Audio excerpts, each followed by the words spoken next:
사랑하는 성도 여러분, 정말 다사다난했던 한 해가 저물어 가고 있습니다. 이제 한 30여 분만 있으면 이 해도 다 지나가게 되는데, 올 한 해 여러분들 정말 수고가 많으셨습니다. 이 자리에 나와 계신 우리 장로님, 또 권사님, 집사님들, 그리고 각 가정에서 온라인으로 예배하는 모든 우리 성도들, 한 해 정말 수고 많으셨습니다. 그 어느 해보다도 수고와 애씀이 많았던 한 해였습니다. 저는 오늘 한 해를 정리하고 새해를 맞이하는 이 예배 가운데 내가 어린아이의 일을 버렸노라 라고 하는 제목으로 여러분과 함께 은혜를 나누고자 합니다. 예로부터 아프고 나면 성장한다는 말이 있습니다. 어린 아이가 한번 아프고 나면 그 아프고 난 이후에 생각이나 감정이 부쩍 어른스러워지는 그런 성장이 있게 됩니다. 올 한 해 우리는 코로나라고 하는 그런 시간을 보냈습니다. 저의 바람은 우리가 보낸 이 고난과 그리고 절치부심의 이 시간들이 우리 모두에게 성장의 시간이 되었으면 하는 바람입니다. 2020년 올해 가을 우리 교회에는 특별한 손님 한 분이 오셨었습니다. 키 134cm, 그리고 척추 장애를 가진 김혜영 선교사님이셨습니다. 태어났을 때 딸이라고 아버지가 술김에 아이를 던져서 척추를 다치고 어머니의 학대 속에서 초등학교를 졸업한 이후에 가출을 해야 했던 그런 불우한 어린 시절을 가지고 계신 분입니다. 중학교를 가지 못하고 남의 집 식모살이를 시작으로 직업학교와 공장 직공으로 사회생활을 시작했습니다. 우리 교회에 말씀을 전하러 오셨을 때 저는 그 선교사님을 뵙고 이야기를 나누면서 크게 2번 놀랐습니다.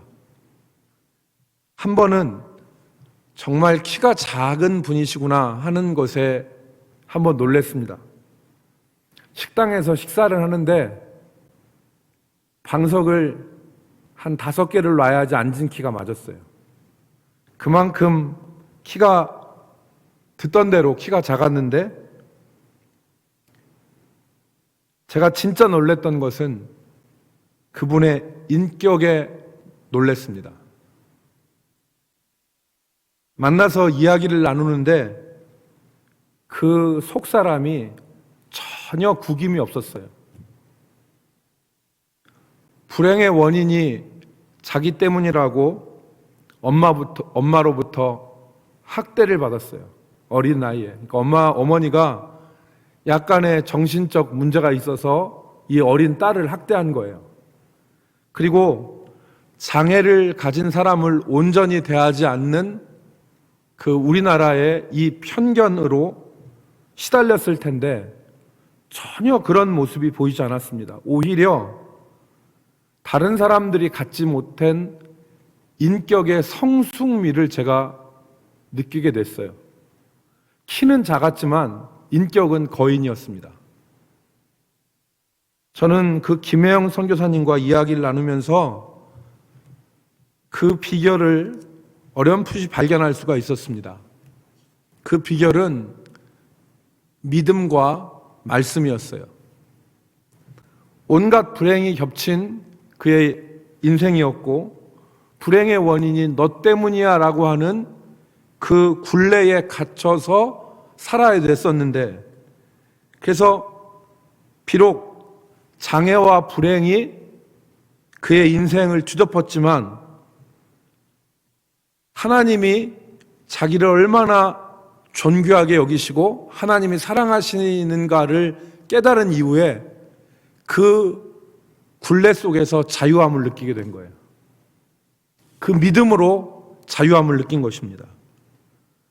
그리고 모두가 다 포기하고 떠난 그 아프리카의 보츠와나라고 하는 그 선교지에서 흑인 아이들과 함께 말씀을 묵상하면서 10년을 보냅니다. 그 말씀과 동행한 것이죠.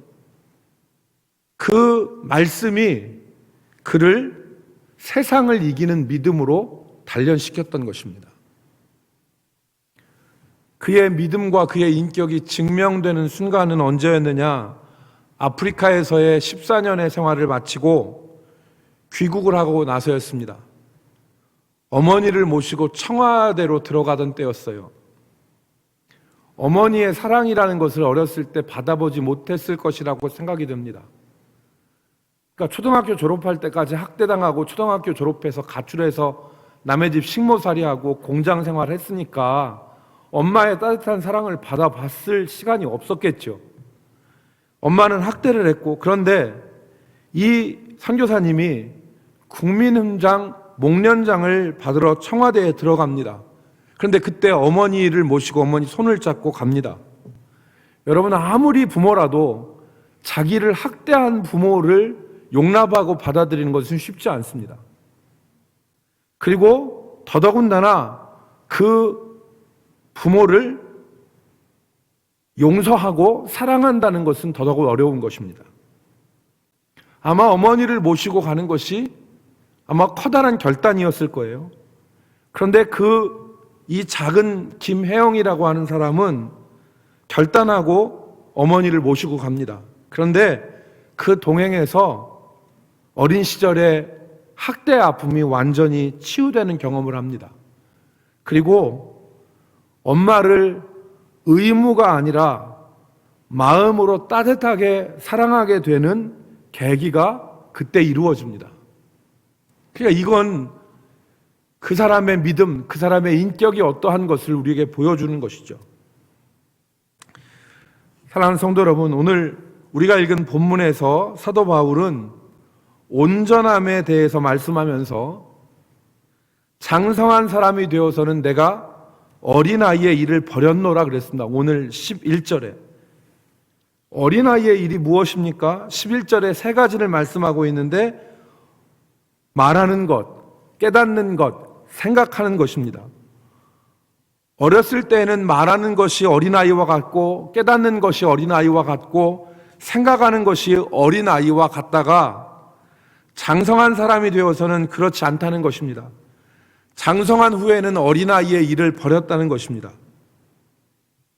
여러분, 우리는 성경을 통해서 사도가 말한 것이 무엇인가를 좀 더 발전적으로 생각할 수 있습니다. 바울 사도는 자기의 믿음에 대해서, 그리고 특별히 자기가 어떻게 믿게 되었는지, 어떻게 회심하게 되었는지, 어떻게 자신의 믿음이 성장하게 되었는지를 여러 차례 말씀을 했습니다. 누가는 사도행전에서 바울의 회심 사건을 3번이나 기록을 했고요. 바울 자신도 갈라디아서에서 자신의 사도됨과 자기의 행적 이력을 기록을 했습니다. 우리는 갈라디아서 1장 13절 이하의 말씀을 통해서 바울이 어떻게 유대교에서 회심했고, 그리고 그 다음에 어떠한 과정을 거쳤는지를 발견할 수가 있습니다. 우리가 갈라디아서 1장 13절로부터 17절 말씀을 같이 읽도록 하겠습니다. 갈라디아서 1장 13절로 17절입니다. 우리 같이 읽읍시다. 시작. 내가 이전에 유대교에 있을 때에 행한 일을 너희가 들었거니와 하나님의 교회를 심히 박해하여 멸하고 내가 내 동족 중 여러 연갑자보다 유대교를 지나치게 믿어 내 조상의 전통에 대하여 더욱 열심히 있었으나 그러나 내 어머니의 태로부터 나를 택정하시고 그의 은혜로 나를 부르신 이가 그의 아들을 이방에 전하기 위하여 그를 내 속에 나타내시기를 기뻐하셨을 때에 내가 곧 혈육과 의논하지 아니하고 또 나보다 먼저 사도된 자들을 만나러 예루살렘으로 가지 아니하고 아라비아로 갔다가 다시 다메섹으로 돌아갔노라. 아멘. 여러분, 이 갈라디아서의 말씀은 세 가지를 우리에게 전달하고 있습니다. 바울이 세 가지를 말했습니다.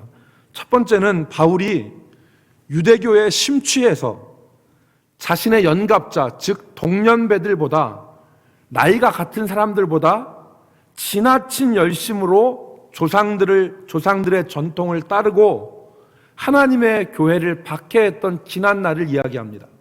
나는 이런 사람이었다. 나는 내 연갑자들보다, 내 동족 중에 다른 어떤 사람들보다도 열심을 가지고 하나님의 교회를 박해하고 장로들의 전통을 따른 사람이다. 로마서 10장 2절과 3절 말씀에 있는 것처럼 하나님에 대한 열심은 있었으나 올바른 지식을 따른 것이 아니었습니다. 이때 바울은. 그러니까 하나님의 의를 모르고 자기의 의를 세우기 위해서 힘써 하나님의 의에 복종하지 않았던 때가 바로 이때입니다. 그런 때죠. 그런 때가 있었다는 겁니다. 근데 오늘 두 번째 바울이 이야기한 것은 다메섹으로 가던 도중에 예수님을 만난 사건을 이야기합니다. 오늘 본문에서는 그 자기를 택하신 하나님이 이방에게 복음을 전하기 위해서 그 아들을 자기에게 나타내신 때 그랬습니다. 다메섹의 사건을 말하는 것이죠. 자기가 핍박하던 예수를 만나고 복음을 깨닫게 됩니다, 바울이.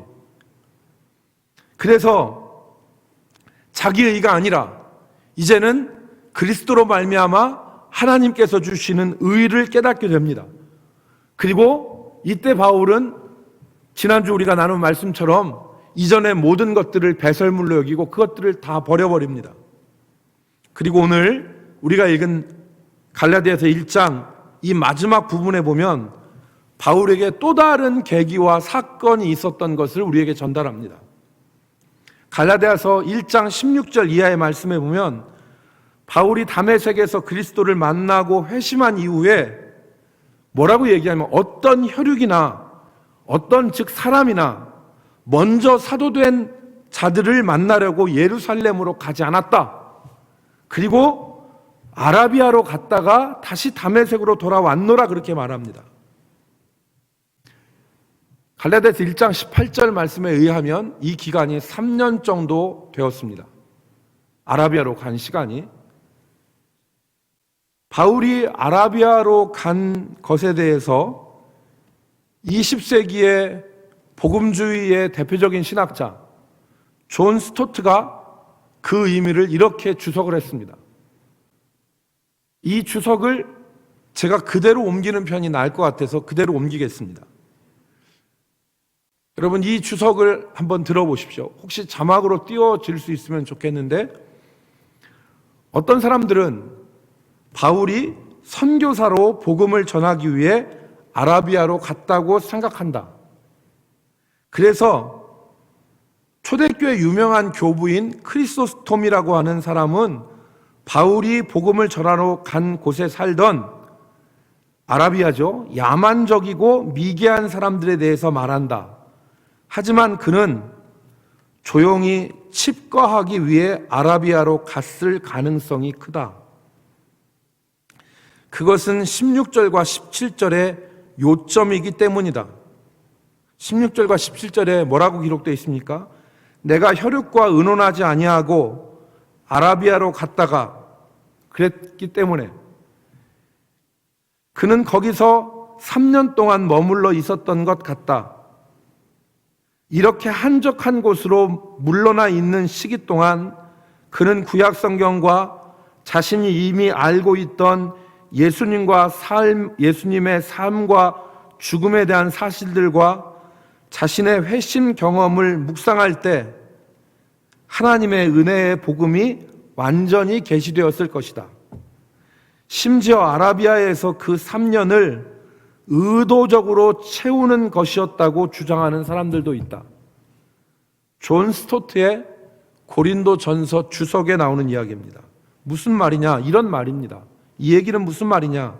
사람들이 바울이 회심한 이후에 아라비아로 가서 복음을 전하는 선교사의 역할을 감당했을 것이라고 생각하기도 하는데, 그렇게 주장하는 사람도 있기도 한데 문맥상으로 보면 아무 사람도 만나지 않고 아무와 의논하지 않았다는 문맥을 볼 때 바울이 아라비아, 정확하게 이야기해서 오늘날 페트라가 있는 유다 남부 그곳으로, 나바티안이라고 하는 곳으로 간 것은 선교하기 위해서 간 것이 아니라 말씀과 묵상과 기도의 3년, 즉 집거하기 위해서 3년을 보낸 것이라, 이렇게 해석하는 것이 맞다는 것입니다.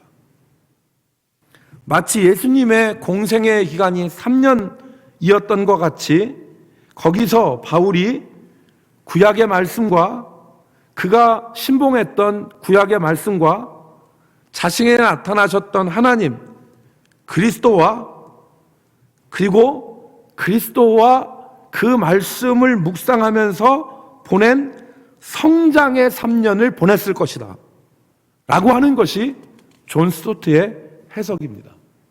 저는 여기에 동의합니다. 이것을 근거로 보면 바울은 단순히 유대교와 유대계 전통에서 벗어난 회심만이 있었던 것이 아닙니다. 아라비아의 광야에서 시간을 보낸, 그것을 통해서 어린아이의 모습을 버리고 성장했던 것입니다. 에베소서 4장 13절에 있는 말씀처럼 우리가 하나님의 아들을 믿는 것과 아는 것에 하나가 되어서 온전한 사람을 이루는 것입니다. 우리가 하나님의 아들을 믿는 것과 그리고 아는 것, 지식과 삶이죠. 그것에 하나가 되어서 온전한 사람을 이루어 그리스도의 장성한 분량에까지 자라는 것, 그것이 지금 바울에게 이루어졌던 것입니다. 그러니까 바울은 다메섹을 회심한 이후에 아라비아로 가서 좀 더 성장하고 성숙한 모습을 보낸 것이죠. 그래서 그동안 어린아이의 모습을 다 버리고 그리스도 안에서 장성한 사람으로 성장할 수 있었던 것이죠. 그래서 오늘 뭐라고 할 수 있었던 것입니까? 내가 어렸을 때는 어린아이와 같이 말하고 어린아이와 같이 생각하고 어린아이와 같이 깨달았는데 장성한 이후에는 내가 어린아이의 일을 버렸노라 라고 말할 수 있었던 것입니다. 사랑하는 성도 여러분, 지금 우리는 아무것도 할 수 없는 코로나의 시간을 지금 지내고 있습니다. 그래서 정말 요즘에 회자되는 말이 한 살 더 먹는 것도 억울하다. 아무것도 한 일이 없이 우리가 1년을 보냈기 때문에 그런 시기를 보내고 있습니다. 간절히 소망하기는 이 기간이 우리에게 어린아이의 일을 버리고 그리스도 안에서 장성할 수 있는 기간이 될 수 있기를 주의 이름으로 축복합니다. 아무것도 할 수 없는 이 코로나의 기간 동안 마치 아라비아 광야에서 사람도 만나지 못하고 무엇도 할 수 없었던 바울이 말씀을 묵상하며 하나님의 아들을 믿는 것과 아는 것에 하나가 되어 온전한 사람, 그리스도의 장성한 분량으로 성장하여서 어린아이의 일을 버린 것처럼 우리도 어린아이의 일을 버리는 시간이 되기를 주의 이름으로 축복합니다. 사실 여러분, 우리가 그동안 우리의 믿음을 보면 일면 뜨겁고 순수했던 면도 있었지만 지나치게 어린아이와 같았던 모습도 없지 않아 많았던 것을 우리가 고백할 수 있습니다. 우리가 어린아이와 같이 말하고 어린아이와 같이 깨닫고 어린아이와 같이 생각했던 모습이 있었습니다. 우리가 그것들을 버려야 됩니다. 무엇이 어린아이와 같은 모습이냐? 우리가 곰곰이 생각해 보면 우리가 보여주는 신앙에서 자라는 신앙으로 변화되어야 됩니다. 우리의 믿음이 보여주는 신앙에서 자라는 신앙으로 변화되어야 돼요. 외형만을 꾸미는 신앙, 남들에게 보여주는 신앙에서 우리가 자라는 신앙으로 변화되어야 됩니다. 여러분, 조화라는 게 있죠. 가짜 꽃 말합니다. 만든 꽃을 말해요. 요즘에는요, 기술이 얼마나 좋아졌는지 조화가 생화보다 더 예뻐요. 정말 보기 아름답습니다. 조화는요, 시들지도 않아요. 사람들 보기에 언제나 아름다워요. 그런데 조화의 특징이 있어요. 조화는 자라지 않아요. 향기도 없어요. 중요한 건 조화는 생명이 없다는 거예요. 남들 보기에는 좋지만 그 자체에는 생명이 없는 게 조화, 만든 꽃입니다. 우리의 신앙이 조화와 같은 믿음이 돼서는 안 됩니다. 남들 보기에는 그럴듯하고 좋아 보이는데 자라지도 않고 생명도 없는 신앙이 돼서는 안 된다는 거예요.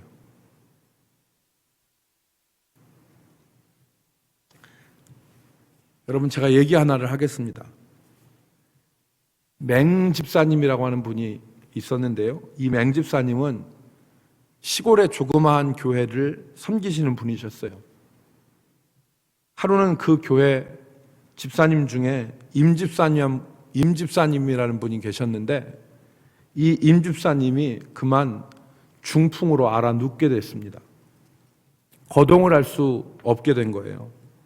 임집사님과 가장 친했던 분이 맹집사님이었는데 이 맹집사님이 그 집을 들락나갈락 하면서 드나들면서 교회 소식을 전했습니다. 그때마다 임집사님은 뭐라고 얘기했냐, 자기 소원이 예배당에 나가서 예배하는 것이 자기의 소원이라고 얘기를 했어요. 그 말에 부담을 느낀 이 맹집사님이 주님께 기도를 했습니다. 뭐라고 기도했냐면, 하나님, 휠체어 한 대만 내려주시면 제가 평생 임집사님을 밀고 다니면서 예배 드리도록 하겠습니다. 이렇게 기도를 했습니다. 그 맹집사님의 그 기도, 맹집사님이 그렇게 기도한다는 것을 아신 목사님이 예산을 세워서 이 맹집사님에게 휠체어 한 대를 사주셨어요. 맹집사님도 기뻐했고 임집사님도 기뻐했습니다. 이제 맹집사님이 임집사님을 모시고 예배당에 나왔습니다. 많은 사람들이 이 수고한 맹집사님을 칭찬하고 박수를 쳐줬어요. 그런데 사람들로부터 칭찬받고 박수받는 그 흥분은 잠시였고요. 얼마 지나지 않아서 큰 짐이 되기 시작을 했습니다. 마음속에. 왜냐? 포장되지 않는 울퉁불퉁한 시골길을 휠체어를 밀고 주일 낮 예배, 주일 저녁 예배, 수요 예배 이렇게 다니려고 하는 것이 엄청 큰 고통이었어요. 어느 비가 많이 내리는 수요일이었는데요. 그때 임집사님이 수요 예배를 가겠다고 하는 거예요. 맹집사님은 임집사님이 원망스러웠습니다. 길도 패이고 진흙탕이고 비가 억수같이 오는데 임집사님이 교회를 가겠다는 거예요. 맹집사님 마음속에 나쁜 생각이 들었습니다. 빨리 좀 죽어버리지. 왜 죽지도 않고 사람을 이렇게 고생을 시키나. 이 마음이 들었던 거예요. 물론 그날도 맹집사님은 수요 예배 때 사람들한테 칭찬을 받았습니다. 다음 주일 아침에 맹집사님이 임집사님을 휠체어에 태우고 예배당으로 갔습니다. 그때 예배당 입구 건너편에 있는 구멍가게에서 소주를 마시던 사람들이 맹집사님을 보고 맹집사님을 칭찬했습니다. 저 사람은 천사요. 어떻게 자식도 못하는 일을 저렇게 한대야 하고 이 맹집사님을 다 칭찬하는 거예요.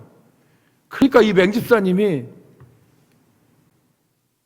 그날 교회를 못 들어갔어요.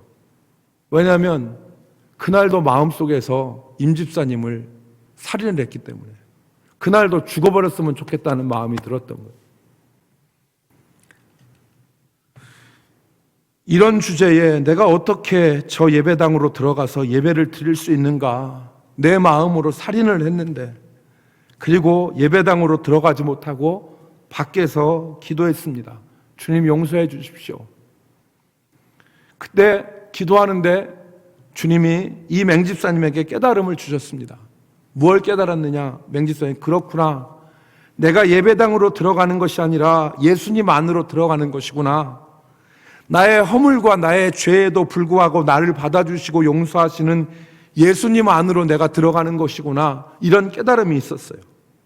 사랑하는 성도 여러분, 우리가 사람들만 보고 사람들의 칭찬과 평가만을 바라보고 생각하고 예배당 건물 안으로 들어가고 예배당만 밟았지 주님 안에서 자라는 신앙이었는가를 우리가 한번 생각해 봅시다. 이 맹집사님처럼 우리 신앙이 사람들 보이는 정말 예배당은 건물로만 왔다 갔다 하는 그런 신앙이 아니었는지, 조화와 같이 남들 보여주는 신앙, 그 안에 생명력은 없는 신앙, 자라지 않는 신앙, 그 어린아이와 같은 믿음이 우리 믿음이 아니었는가 우리가 돌아봐야 되겠습니다. 여러분, 2020년 저와 여러분이 어떻게 우리가 보냈습니까? 이제 맞이하는 2021년 새해는 저와 여러분이 어린아이의 일을 버리고 예수 그리스도 안에서 자라는 신앙이 되기를 주의 이름으로 축원합니다. 정말 우리가 남들 보여주느라고 그리고 조화처럼 우리 자신이 성장하지 못하는 그러한 믿음이 아니라 정말 우리가 예수 그리스도 안에서 자라는 신앙, 생명이 있는 신앙이 될 수 있기를 우리가 간절히 소망해야 되겠습니다. 두 번째, 우리는 사람 중심의 신앙에서 하나님 중심의 신앙으로 자라가야 합니다. 앞에서 말씀드린 것과 같은 맥락입니다. 우리의 믿음이 하나님 중심이어야 됩니다. 그것이 살아있는 믿음입니다. 그런데 여러분, 우리 말에서, 우리의 행동에서, 우리의 모임에서 하나님의 모습이 보이는지요? 교회의 모든 일이나 나의 모든 삶이 하나님이 전혀 보이지 않는 사람 중심과 사람 생각으로 이루어지고 진행되고 있지 않은가 우리가 생각해 봐야 됩니다. 이게 어린아이의 일입니다. 여러분, 지난주에 살펴보았던 야곱도 어린아이의 일을 버렸던 사람입니다. 오늘 바울과 같이 야곱도 두 번의 계기가 있었습니다. 첫 번째가 베델이고 두 번째가 약복강이었습니다. 베델에서 야곱이 우리가 잘 아는 고백을 하죠. 여호와께서 과연 여기 계시거늘 내가 알지 못하였도다. 창세기 28장 16절. 여호와께서 과연 여기 계시거늘 내가 알지 못하였도다. 베델 이전에 야곱의 믿음은 하나님이 배제된 믿음이었습니다.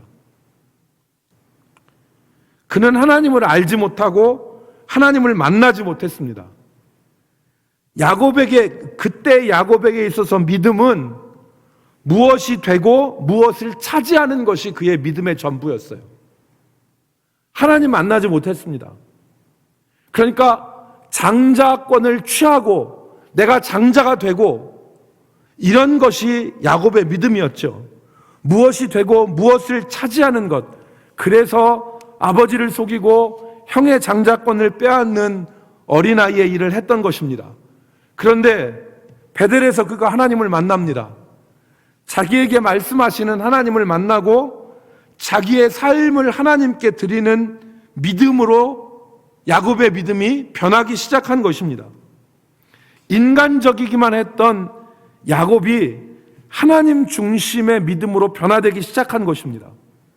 그의 믿음에 있어서 생장점이 터지니까 그의 입에서 터져나온 말이 무엇입니까? 여호와께서 과연 여기 계시거늘 내가 알지 못했도다. 사람 중심의 믿음에서 하나님 중심의 믿음으로 변화가 된 것입니다. 야곱이. 두 번째 생장점이 약복강이었죠. 에서와의 그 긴장 가운데 야곱이 어떻게 합니까? 자기 가족을 나누기도 하고 뇌물인지 예물인지 구분이 안 되는 그런 것을 형한테 보내기도 하고 인간적인 방법이죠. 그런데 이런 것들이 부차적인 것이었습니다. 야곱은 하나님과의 담판이 더 중요한 것을 깨닫죠. 그리고 하나님 앞에 씨름합니다. 사람 중심의 믿음에서 하나님 중심의 믿음으로 변한 것입니다. 지금까지 사람을 속이는 자로 살았던 야곱이 하나님께 기도하는 사람으로 바뀐 것입니다. 사랑하는 성도 여러분, 우리가 하나님 중심의 신앙생활을 하는 것을 어떻게 알 수 있느냐? 기도하는 것으로 알 수 있습니다. 하나님 중심의 신앙생활을 하는 사람은 반드시 기도합니다. 종교학자들의 연구에 따르면 하루에 5분 정도 기도해서는 기도가 그 사람의 생활에 영향력을 미치지 못한다고 합니다. 5분 정도 기도해서는 안 된다는 겁니다. 그러나 여러분, 5분이라도 기도하는데 그 기도가 자기의 언어, 자기의 말, 자기의 생각, 자기의 마음으로 기도하기 시작하면 그 5분이 10분이 되고 20분이 되고 30분으로 늘어날 수 있는 것입니다. 기도하는 것이 쉽지 않습니다. 함부로 말하고 함부로 생활하는 사람은 기도 못합니다. 회개 기도 많이 하고 간절히 기도해야 되기 때문에 기도하는 것이 쉬운 것이 아닙니다. 여러분, 어떤 인간이 열심히 자기 잘못을 인정하고 죄악을 인정하면서 그것을 고치기 좋아하는 사람이 어디가 있습니까? 그러니까 인간은 본성적으로 기도하는 것을 싫어합니다. 그래서 믿는다 하더라도 형식적인 기도로 만족하고 사는 것입니다. 그런데 이 형식적인 기도, 이거는 사람 중심으로 신앙생활하는 것이지 하나님 중심으로 신앙생활하는 것은 아닙니다. 그 사람 중심의 신앙생활에는 하나님이 주시는 기쁨과 능력이 없습니다. 사람의 생각과 한계 안에서 신앙생활하는 것입니다. 여러분, 이제 우리가 사람 중심의 신앙생활을 버리고 하나님 중심의 신앙생활, 기도하는 신앙생활을 해야 됩니다. 여러분, 새해에는 하나님 중심의 신앙생활을 해보시기 바랍니다. 아니, 하시기 바랍니다. 이 코로나의 기간이 우리에게 베델이 되고 약복강이 되기를 바랍니다. 우리가 어린아이의 것을 버리고 우리가 변화되어지는 시간, 사랑하는 성도 여러분, 말씀을 맺겠습니다. 오늘 바울 사도는 어린아이의 일을 버렸노라고 말했습니다. 그는 다메섹에서 아라비아 광야에서 옛사람을 버리고 어린아이의 일을 버리고 온전한 복음으로 나아가는 변화와 성장의 시간을 가졌습니다. 한 해를 보내고 새해를 맞이하는 우리 모두가 이 코로나의 상황 가운데서 어린아이의 일을 버리고 하나님의 아들을 믿는 것과 아는 것에 하나가 되는 장성한 믿음으로 변화되어지는 축복을 누리시기를 주의 이름으로 축복합니다. 우리 다 함께 기도하겠습니다. 이제 기도하겠는데 우리 모두가 가슴에다가 두 손을 모으고 우리 같이 기도하기로 합니다. 우리 두 손을 가슴에 모으고 우리 같이 기도하기 원합니다. 간절히 기도합시다. 은혜가 풍성하신 하나님, 올해 어려운 환경과 여건 가운데서도 우리 성도들을 지켜주심을 감사합니다. 특별히 우리 교회 중직자들을 붙들어 주시고 어려운 가운데서도 성도들을 위해서 기도하고 교회를 지키게 하심을 감사드립니다. 간절히 원하옵기는 우리 장로님들과 집사님들과 권사님들 위해 하나님의 은혜를 물붓듯 허락하시고 예수와의 생명과 능력으로 충만하게 하셔서 주의 은혜로 살게 하시고 하나님의 교회를 위하여 기도하고 섬길 때에 주께서 저들을 위로하시고 은혜를 베풀어 주셔서 바울 사도의 고백대로 하나님께 받은 위로로서 사람들을 위로하는 자들이 되게 하여 주시옵소서. 아버지 하나님, 우리 교회의 연로한 성도들을 기억하여 주시고 주께 소망을 두고 살아온 그 나날들과 믿음들이 헛되지 않게 하시고 하나님께 대한 소망을 더욱더 굳건하게 가지게 하시며 육체의 연약함과 인생의 허무함 속에서 하나님이 저들을 위로하시며 맑은 정신과 온전한 믿음을 주셔서 모세와 갈렙처럼 그 눈이 흐리지 아니하며 기력이 쇠하지 않게 하시고 잎이 마르지 아니하며 진액이 풍족하게 하시고 늙어도 결실하는 축복을 허락하여 주시옵소서. 하나님, 저들이 교회를 위하여 기도하게 하시고 자녀들을 위하여 간구할 때에 그 기도가 자녀들의 앞길이 평탄하게 되어지고 하나님의 인도하심을 자녀들이 받는 기도가 되게 하여 주시옵소서. 거룩하신 하나님, 우리 젊은 성도들을 기억하여 주시기를 원합니다. 육체의 욕망과 인간적인 생각들이 저들을 시험과 제약으로 이끌지 않게 하여 주시고 하나님께 소망을 두며 겸손함으로 말씀에 순종하는 삶을 살게 하여 주시옵소서. 젊은 성도들의 가정을 주께서 온전하게 하시고 남편과 아내가 거룩함으로 가정을 세우게 하여 주시옵시며 하나님께서 선물로 주신 자녀들을 믿음의 본과 기도로 양육하는 부모가 되게 하여 주시옵소서. 하나님, 저들이 세상에 일할 때에 근면하고 성실하게 하시며 하나님을 의지할 때에 주께서 주시는 형통함으로 세상의 머리가 되게 하여 주옵소서. 살아계신 하나님, 우리 청년들을 붙들어 주시기를 원합니다. 저들이 하나님이 얼마나 자신을 존귀하게 생각하시는지, 얼마나 사랑하시는지를 깨달아 알게 하여 주시고 세상의 잣대가 아니라 하나님의 비전으로 인생을 살게 하여 주시옵소서. 밀려오는 불안과 아무것도 할 수 없을 것 같은 허무함이 밀려올 때에 낙심하거나 두려워하지 않게 하시고 오직 기도하며 인생을 개척해 나가게 하시되 그 인생의 시작은 미약하지만 나중은 심히 창대케 하시는 하나님을 의지하며 살아가게 하여 주시옵소서.